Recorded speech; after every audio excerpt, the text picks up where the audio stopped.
বাবার হত্যার বিচার নিশ্চিত করুন। আমার বিরুদ্ধে ইতিমধ্যে মিথ্যা মামলা দেওয়া হয়েছে।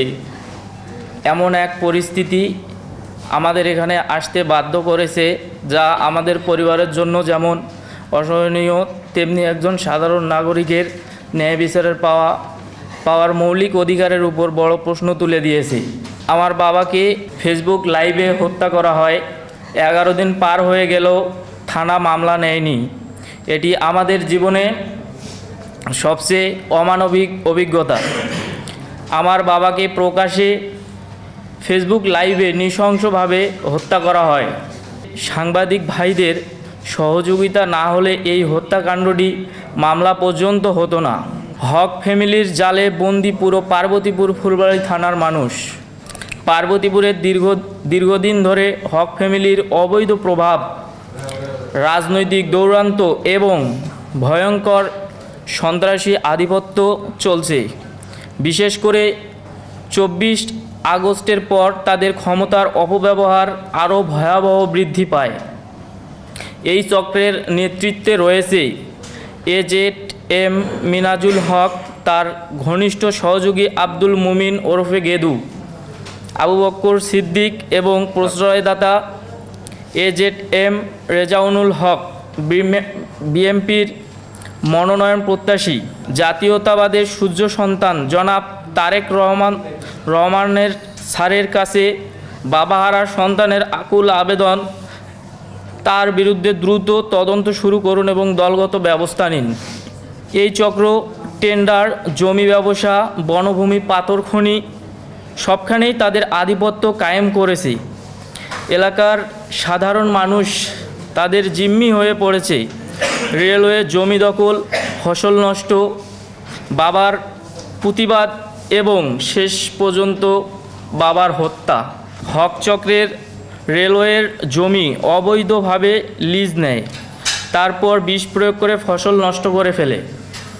আমার বাবা যখন এই অবৈধ কর্মকাণ্ডের প্রতিবাদ করেন এবং থানায় অভিযোগ দেন, অভিযোগটি বিচার পায়নি, বরং একদিন পর আমার বাবাকে বেধড়ক মারধর করে হত্যা করা হয়। সব কিছুই সত্য। সংবাদ প্রকাশের পর মামলা হলেও তারপর শুরু হলো 45 দিনের সাজানো চার্জশিটটি দেওয়ার অপকর্ম। মধ্যপাড়া তদন্ত কেন্দ্রের আইসি উজ্জ্বল, পার্বতীপুর থানার ওসি আব্দুল মামুন, প্রশ্রয়দাতা AZM মিনহাজুল হক, এদের পরস্পর যোগ সাহায্যে মাত্র 45 দিনে চার্জশিটটি দেওয়া হয়। চার্জশিটে 1 নম্বর আসামি, 2 নম্বর আসামি, এমনকি বেশ কিছু গুরুত্বপূর্ণ আসামি যাদের আমরা নিজ চোখে ওখানে স্বয়ং উপস্থিত থেকে দেখেছি, তাদের নাম বাদ দিয়ে শুধু 6 জনের বিরুদ্ধে চার্জশিট দেওয়া হয়। আমরা চার্জশিটের বিরুদ্ধে নারাজি প্রদান করেছি।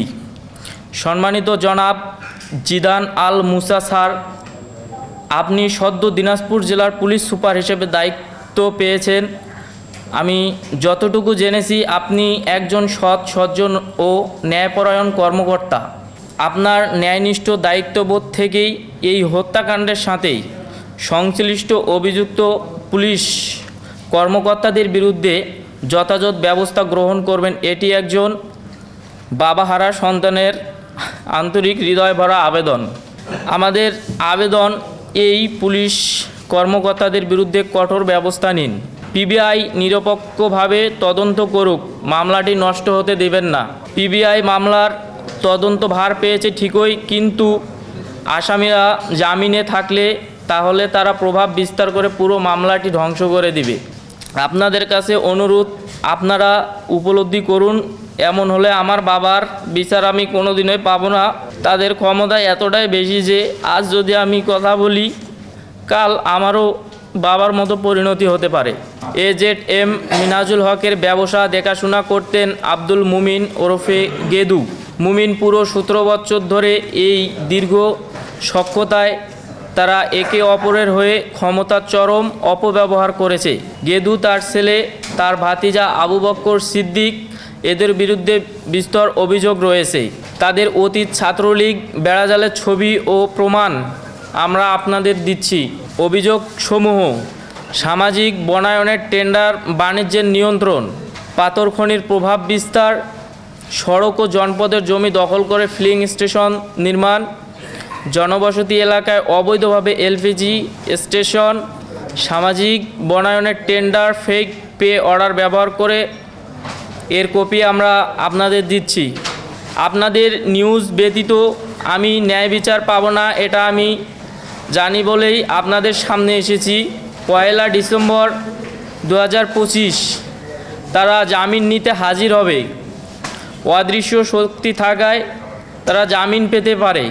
আমরা মধ্যপাড়া ও পার্বতীপুরের সাধারণ মানুষ এই চক্রের জিম্মি। আমরা আবেদন জানাই সরকারের কাছে, প্রশাসনের কাছে, উচ্চ পর্যায়ের দপ্তরসমূহের কাছে আমাদের রক্ষা করুন, ন্যায় বিচার দিন।